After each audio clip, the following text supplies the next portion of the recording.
Assalamualaikum warahmatullahi wabarakatuh, sahabat Topaz. Hagia Sophia, simbol kebangkitan Islam di Turki. Alhamdulillah.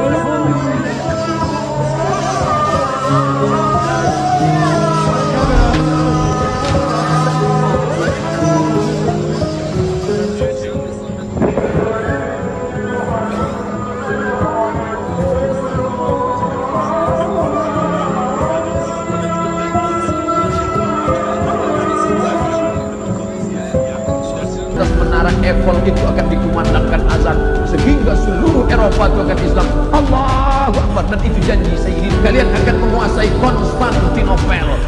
Orang kafir senyum mengejek Muhammad, gila, Majnun, error ente, mana bisa menguasai Konstantinopel, waktu itu kota yang paling besar. Temukan jawabannya di dalam video ini.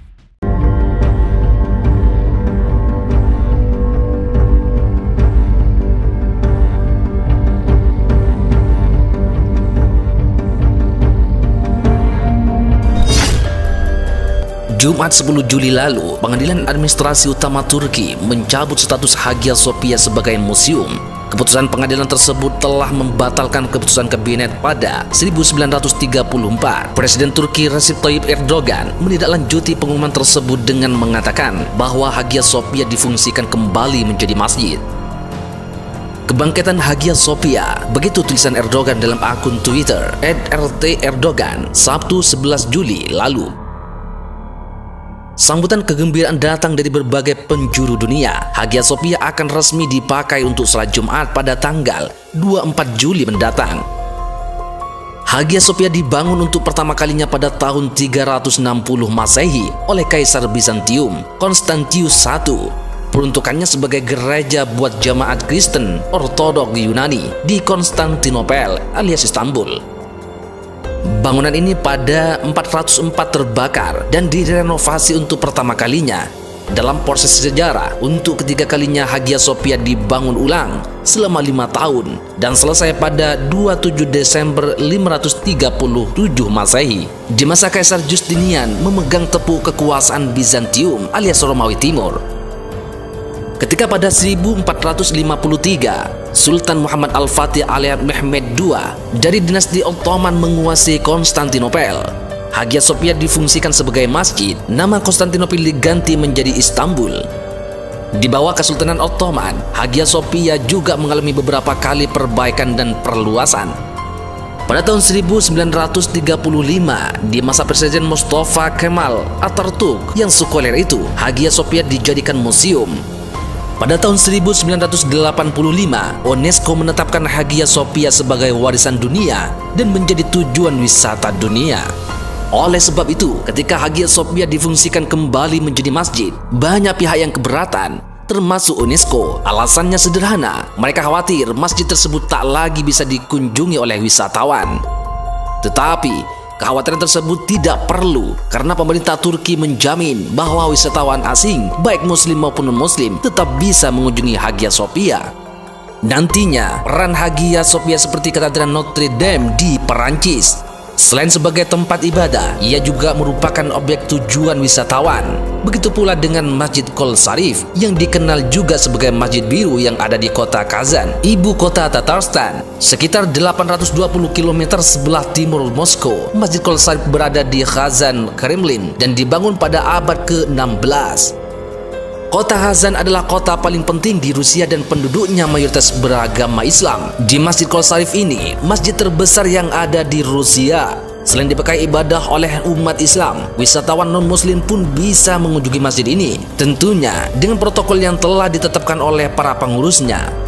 Antara lain, bagi mereka yang non-muslim, masuk masjid dengan alas kaki yang telah disediakan oleh pengurus, berupa sandal dari plastik. Hal ini untuk menjaga kesucian masjid ini. Bagi yang muslim, tentu saja bisa bebas tanpa alas kaki setelah terlebih dahulu mengambil wudhu dan dalam keadaan suci. Jika pada tahun 1453 Sultan Al-Fatih menaklukkan Konstantinopel dan mengubah gereja menjadi masjid, kini di era Erdogan, museum itu dikembalikan lagi fungsinya menjadi masjid. Hal ini salah satu fungsinya, Turki sudah kembali ke Islam, tidak lagi sekuler sebagaimana dirintis oleh Mustafa Kemal Atatürk. Merujuk pada pernyataan Erdogan, kebangkitan Hagia Sophia adalah kebangkitan Islam untuk dunia. Wallahu a'lam. Al-Islam ya'lu, Islam tetap akan tinggi, wala yu'la alaih, Islam akan terbang tinggi di atas menara Eiffel. Kita bermimpi nanti suatu saat dari atas menara Eiffel itu akan dikumandangkan azan sehingga seluruh Eropa itu akan Islam. Allahu Akbar. Dan itu janji Sayyidina Muhammad sallallahu alaihi wasallam. La taqta'unnal Konstantinia, kalian akan menguasai Konstantinopel. Orang kafir senyum mengejek Muhammad, gila, majnun, error ente, mana bisa menguasai Konstantinopel. Waktu itu kota yang paling besar, Konstantinopel, didirikan oleh seorang kaisar Romawi bernama Kaisar Konstantin. Janji Nabi terwujud 700 tahun sesudah itu.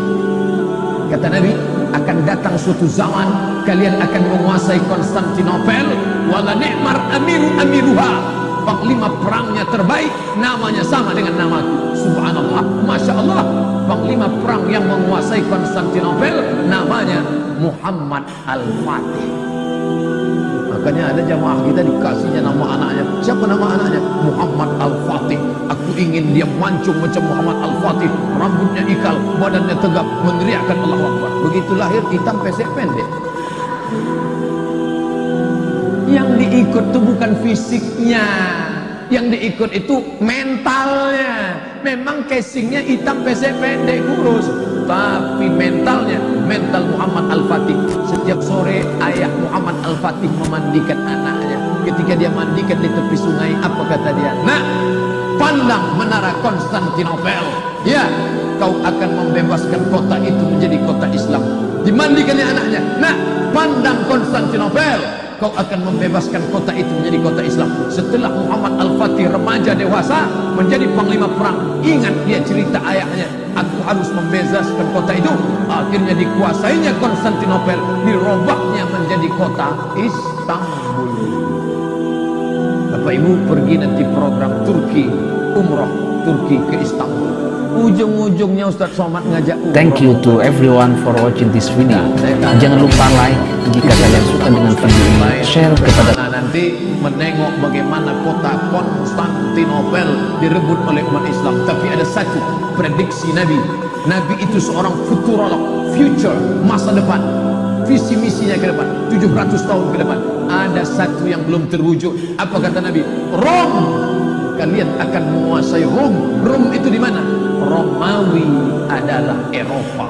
Kalian akan menguasai Eropa. Bibit-bibit kebangkitan itu sudah ada. Maka anak ibu yang hebat bahasa Inggris, mantap. Anak ibu kuliah di mana? Cambridge University London. Anak bapak kuliah di mana? McGill University Kanada. Anak makcik kuliahnya di mana? Sorbonne University Paris Prancis. Mantap. Otaknya Al-Quran, hatinya iman dan Islam, bahasa Inggrisnya mantap. Ini anak-anak umat Islam ini udah gaya-gaya barat.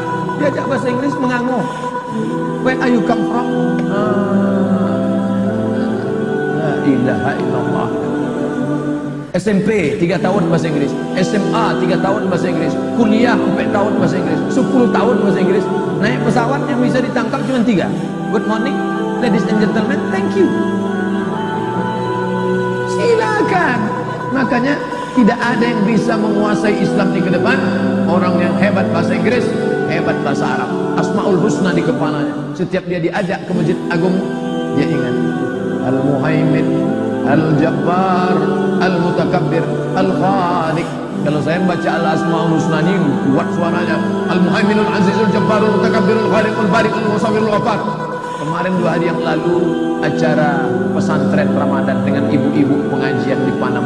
Lama saya datang, dinyanyikan mereka. Ya Rahman, Ya Rahim, Ya Malik, Ya Kudus, Ya Salam, Ya Mu'min, Ya Muhaimin, Ya Aziz. Pas saya sampai, Ya Ahad, Ya Somad. Bapak-ibu yang dimuliakan Allah, seni kaligrafi Islam Anak ibu punya bakat seni, silakan. Tengok cantiknya, Masya Allah. Innama ya'muru masajidallah man amana billah wal yawmil akhir wa aqama salata wa ata zakat wa lam yakhsha illallah fa asa ulaika yakuna minal muhtadin. Surat At-Taubah ayat 18. Kapan ini ditulis? 18 Maret 2003, tanggal 14 Muharram 1423. Yang menulisnya siapa? Muktamar. Ustaz kok tahu? Itu tanda tangannya, Muktamar. Meninggal orangnya, sekarang masih hidup. Andai meninggal, tulisan tetap ada. Siapa yang meloloskan APBD-nya? Siapa? Ini menolong agama Allah. Tolong agama Allah dengan kekuasaan yang ada di tangan kita. Intan surullah, kalau kau tolong agama Allah, yang surkum, dia akan menolong kamu. Wa yusabbit aqdamakum. Yang punya tanah, ibu punya tanah, iya. Tanah apa nih? BKOE. Tanah apa nih? BKMT. Dirikan di atasnya, tak banyak, 3 lokal saja. SMP kelas 1, SMP kelas 2, SMP kelas 3, SMP IT BKOE, SMP IT PKK, SMP IT BKMT, SMP IT macam-macam, sudah bisa menyelamatkan anak umat Islam 120 orang. 40, 120 sudah selamat. Kristenisasi, liberalisasi, komunisasi, rusak kepala anak-anak kita. Masuk pagi, pulang sore, full day. Masuk jam 8, pulang jam 4, tamat SMP, hafal Quran 3 juz, juz 30, juz 1, juz 29. Masuk SMA IT, tambah lagi. Insya Allah tamat SMA, anak Riau hafal Quran 6 juz. Berapa hafalan Qurannya? 6 juz.